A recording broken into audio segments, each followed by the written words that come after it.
Well, hello again, Stephen Veronica Kibler here, and today we are in Pigeon Forge at the Pontiacs in Pigeon Forge Car Show in Pigeon Forge, Tennessee. Yes, we are.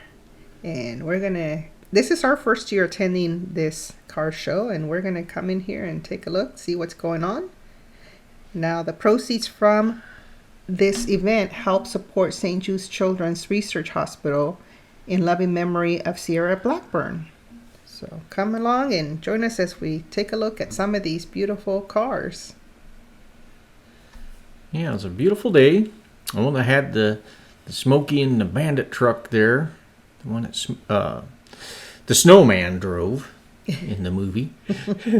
I admit that I haven't seen this movie all the way through. I've only seen clips of it. Yeah, it was back when I was in high school, so it's a very popular movie. Very popular movie. Yes, it was. I always hear people talking about it.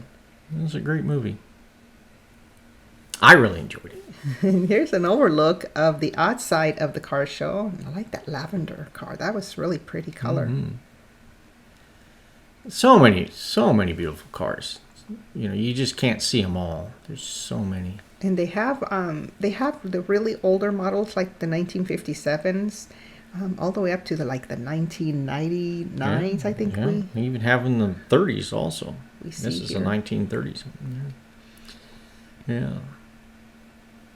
So yeah, they have wide range of cars there. And of course, they had the Trans Ams that were like in the movie Smokey and the Bandit, which I think are gorgeous cars, and I wished I had one.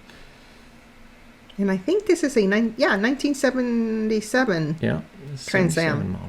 Mm-hmm. That was the model used in the Smokey and the Bandit movie.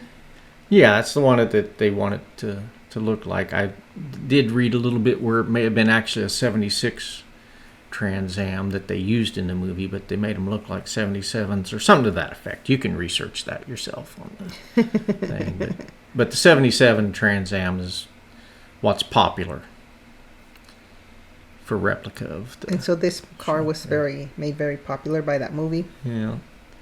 And of course it's got the Coors beer in the back of the trunk, which was what the movie was about, was back, in the 70s, Coors beer couldn't be transported across the Mississippi River. To the east, that is. So the plot of the movie is to get that beer. It's a bootlegging movie. Move from one state to the other. Moved from Texas to Georgia. Okay, and here's the look at Burt Reynolds, the famous actor in the movie. Yeah, and Jackie Gleason. Which I wasn't a big fan of Jackie Gleason until this movie came out. I didn't understand the Honeymooners type show and as a kid. Now, this 1968 Firebird reminds me of the one I used to work on when I was in high school. We'd take it in the auto shop. My buddy Reagan from high school had a 68 Firebird that we worked on a lot. Even my dad and my brother Don helped change an engine in it one time for him. What color was that? His was red. Oh, yeah. Okay. It was also red. A red Firebird. I mean, it didn't look like this one, I mean, it was a nice car, but it didn't have as fancy a paint job and stuff on it as this car here does. And his didn't have the 400 engine in it. I think it had a 350 in it, and we replaced it with another 350. But it's something my buddy Reagan and I always talk about, was the car he had. Does this dashboard look original to? Well, yeah. That I mean, year? Most of the stuff inside this car looks somewhat original. Okay. And, it's not a modified car. I always wonder when I look at these older cars how much of it. Oh, this one's a convertible too. Has been modified, and how much of it may be still kind of true to the original. Reagan's car wasn't a convertible; it was a hardtop. But yep, 68 Firebird. Worked on a 68 Firebird a lot in high school.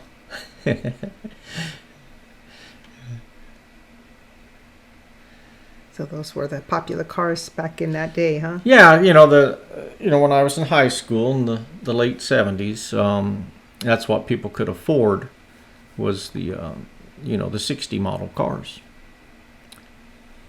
Oh, and this one here is a '57 Pontiac, What a beautiful blue color. which they don't get the credit that the '57 Chevy does, I don't think.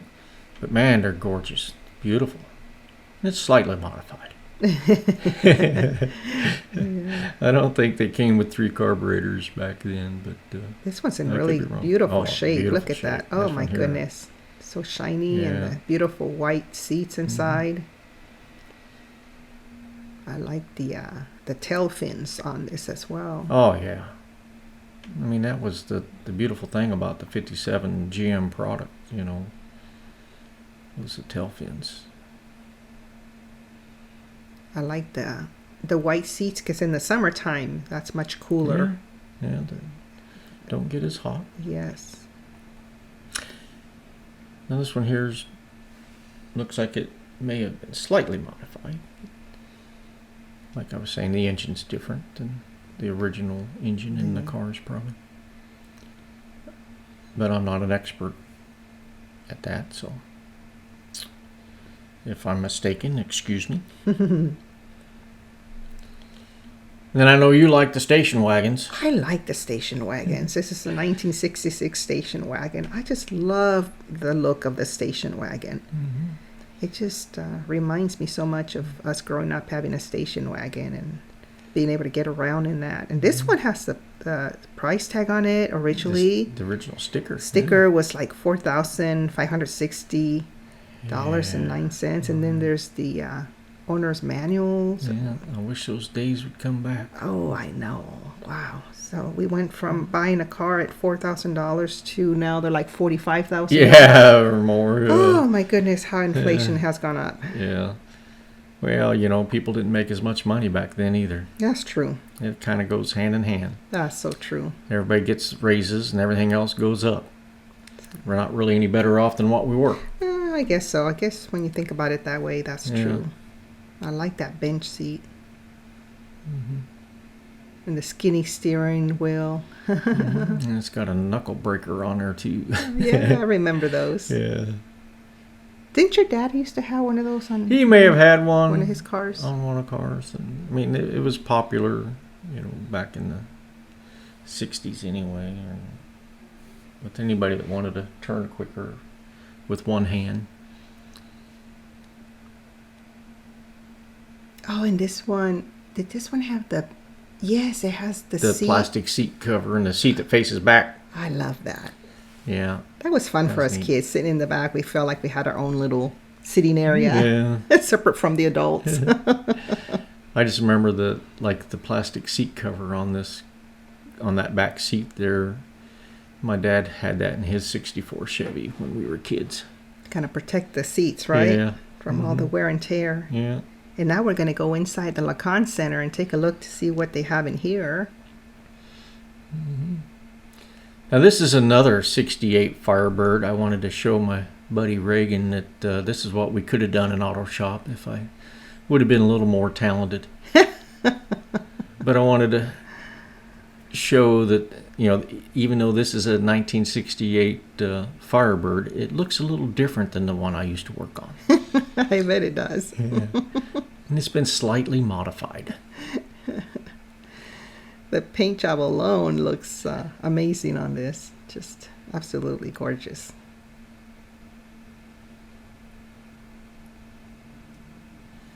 Yeah, the paint job is absolutely gorgeous.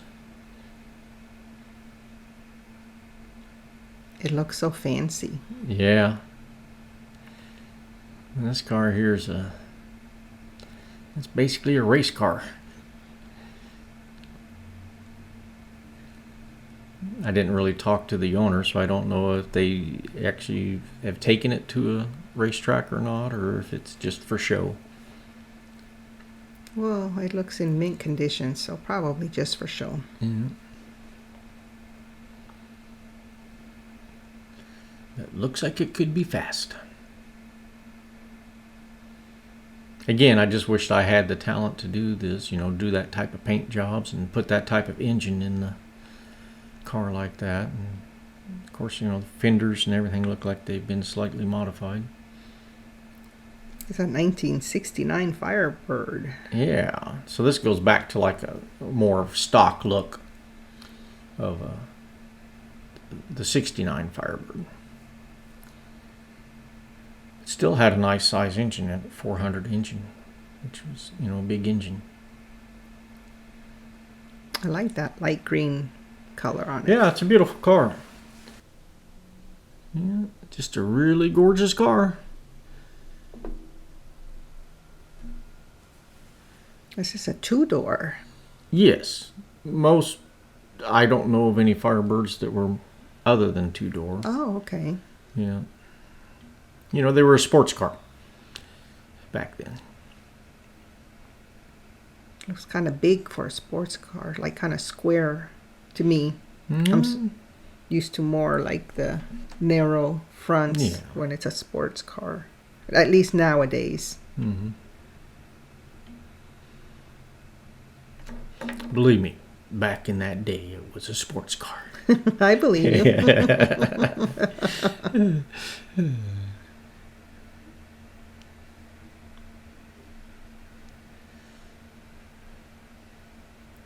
Alabama. This one came from Alabama. Mm-hmm. I see. That's what a normal trunk looks like. Yes, that's more some true of these to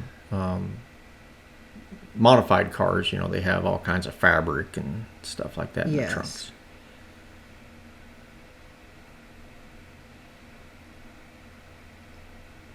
Yeah, very pretty. Very pretty. Yeah. Overlooking some of the other cars. It was a big car show. It's much bigger. We were at the Rod Run earlier. We have another video on the Rod Runs, 2 videos on the Rod Run, and this is just Pontiacs. Yes. And I thought it was a pretty good show. It was. It really was. I like going to the car shows. Always so many beautiful cars to look at. And this is a 1939 coupe. Yeah. And it has a, slightly modified engine in it. I don't think that's what they originally came with. So shiny, I would say not the original. Probably not the original paint, yeah. But that new engine's what makes it run. Yeah. And I really like that they has these running boards you can step on to get into the car. I like that. Yeah, I like the feature, It's something that's really nice. And of course the interior's, been redone probably. Beautiful. Absolutely beautiful. I love those red seats inside. It really accents that black paint job even more. Yeah. And you see with the red stripe line across it. Yeah, I was talking to the owner of this car, and she has several cars. She had 2 at this show, and she has other cars at home. But see how this trunk here is modified. That's what I meant by a lot of the people fix their trunks up with, fabric and all this and that, and dividers and stuff when they do their custom cars. These are some beautiful, beautiful cars.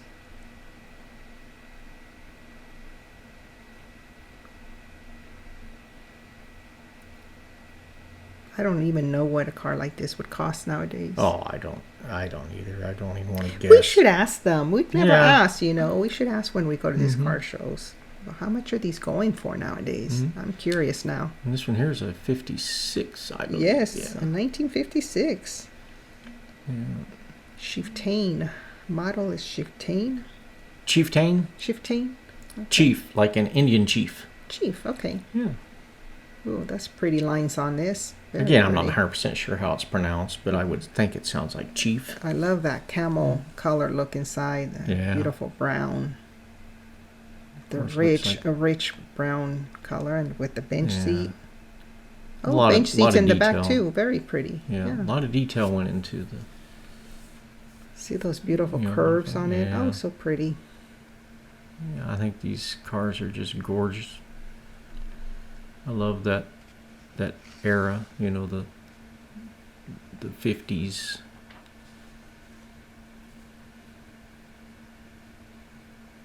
This little tail fins on the back. I love that. With a little bit of a curve. So pretty. Got the Krager wheels on it, which was real popular back when I was in high school. Before that. And the little side window that opens for... Yeah, the little vent window. Vent window for fresh air. You can open that with your... Usually everything was, rolled with your hand. Mm-hmm. And this is the Woody. Yeah. Now this had a flathead engine in it, which was, more original to that time frame. It's a 1952. Yeah. These type of cars, this wagon style car was very popular at the beach scene. I remember seeing these in movies, those movies with a lot of beach scenes in them. Mm-hmm. That's what I always think of, those movies, when I see these type of cars.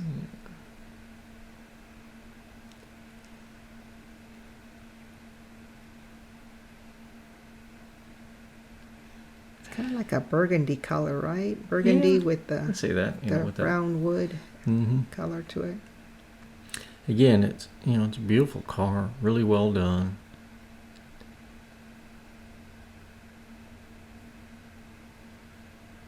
Looks like it's ready for a picnic at the beach. Yes, a picnic at the beach. Yeah. We'll do a little surfing after the picnic. Yeah. And this is a 1961 Ventura. Yeah, I really liked this car. There was something about it that I just really liked. I mean, obviously that's a modified engine, but man, there's something about this car that just really drew me in.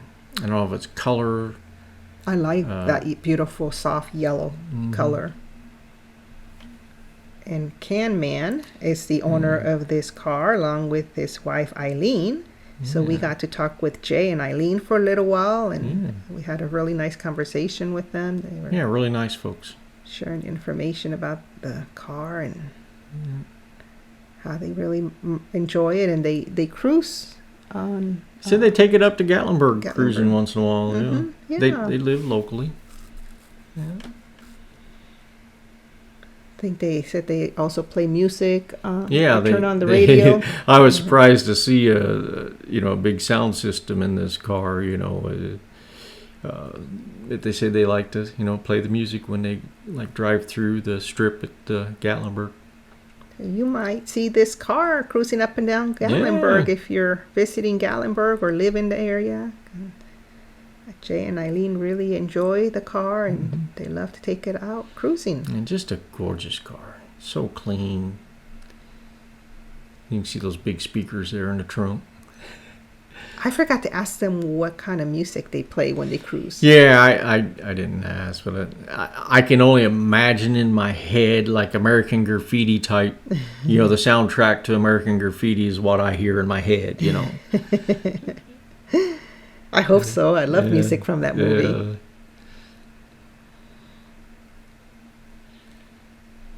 But, a lot of detail in this car. They did a really good job redoing it. I like that cute little side antenna there. Yeah, it has a hidden antenna. It retracts into side.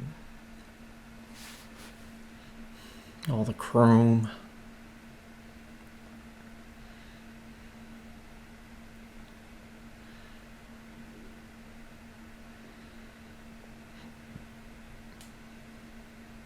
And this is the young lady that the event kind of... This is the girl that it's in memory of. Yes. Yeah, in her family's car.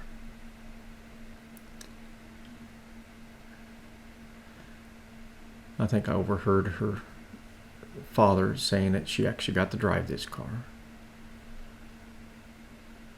So yes, this event is a fundraiser as well to continue the research being done at the St. Jude's Children's Hospital. And in honor of Sierra Blackburn, they hold this car show annually now and raise funds for that.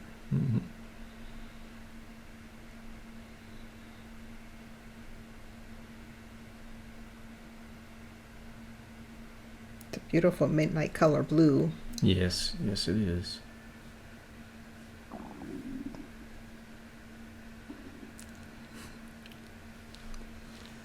Yeah.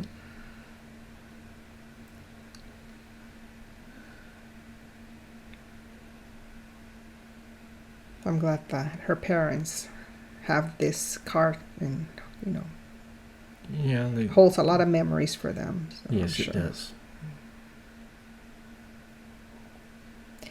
And then we saw a 1937. It was a 57. I'm sorry, 1957. Yeah, 1957 Pontiac, which is slightly modified. I don't think that's the engine that came in it originally. Yeah, but again, the 1957 Chevy gets a lot of the glory, because, I mean, they're fantastic looking cars, but man, this Pontiac, this was so beautiful. What a beautiful white and orange color combination. And with all that beautiful chrome. Yeah, I'd say between this car here and that 61 Ventura, I think these are the two cars I'd like to have the most.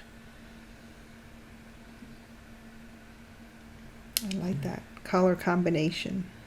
Yeah.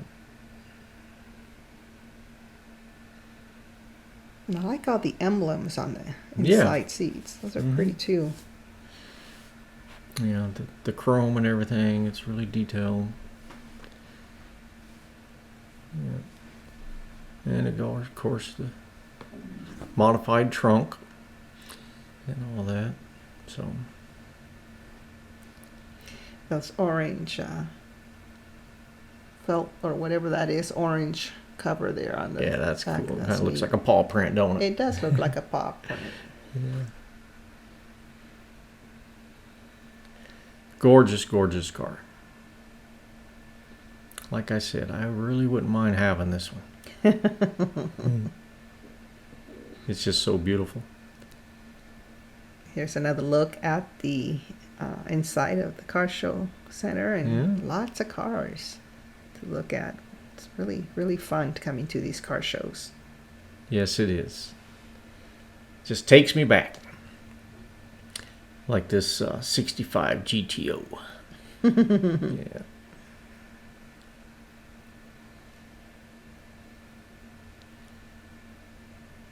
Again, like the equivalent in the Chevy version would be like a now I'm slipping my tongue. The begins with a C. It'll come to you. Yeah. It'll come to you. But this one also had, I believe, the sticker price on the window, and originally it Chevelle. Chevelle's the word. Oh, Chevelle. Okay. Yeah. I had to get that out. But this one, I believe the sticker price on it said it originally was like $3,679. Yeah, in 1965, I believe it. Yeah. I think it's worth a little more than that today. Oh, I bet it is. It's really neat to look at those sticker prices and think, oh, wow. Imagine if I could buy that car for that amount today. Oh, yeah. I'd say we'd go out and buy 2 of them if it was that. I'd buy 3 or 4 or 5 of them. Yeah. What's funny is that, like, this car here is obviously worth a lot more than what the sticker price shows in 1965. But, you buy a car today, you drive it off the lot, and it's not worth as much as it was, just a few minutes before you drove it off the lot. Yes. And, and it keeps going down in value, and then all of a sudden it turned into a classic car and keep going up in value. I know, it's interesting how that happens. It's kind of funny how that works, if it turns out to be a classic car, Yeah. I sometimes think about that. I wonder if my car will ever become a classic car. 30 years from now, it might, Yeah, maybe. Yeah, you just never know. But again, another gorgeous car that's been really well painted and redone a little bit, and the nice wheels. Yeah, so we hope that you're enjoying the videos we're bringing you. If you are, we encourage you to subscribe to our channel if you haven't already done so. It sure would help us to grow our channel so we can continue to bring you some more videos like these of places we travel to and events we go to and reviews that we do on restaurants. If you like the videos we're bringing you, please feel free to subscribe and click that little like button, and the little bell will alert you when we upload new videos. But here we are enjoying the car show, and one more beautiful car. That's this 1967 GTO in the powder blue color that I thought was absolutely gorgeous as well. We enjoyed coming out and to the Pontiac car show and looking at these beautiful cars. Now, I would, if I was a guessing person, I mean, it could be powder blue. I'm not a color expert. I might be a little colorblind. I'd say it looked more like a silver. It color, changes with the lighting as and you walk around. Very possible. I just think it's a powder blue because of the interior, the dark blue interior seats. And then as I was walking up to it, to me, it looked like a powder blue. But then you're right. As you walk around to it on the side closer, it looks like a silver. Nevertheless, it's an absolute beautiful, gorgeous regardless. Yeah. Beautiful car. Yeah. Well, I'd like to thank everybody that has subscribed to our channel. We really appreciate it. We love making these videos, and we hope we continue to bring them to you. And post a comment if you like, or a question, and we'll try to answer that for you. We do enjoy reading your comments, and we thank you for sharing your comments and questions with us. Have a great day, everyone.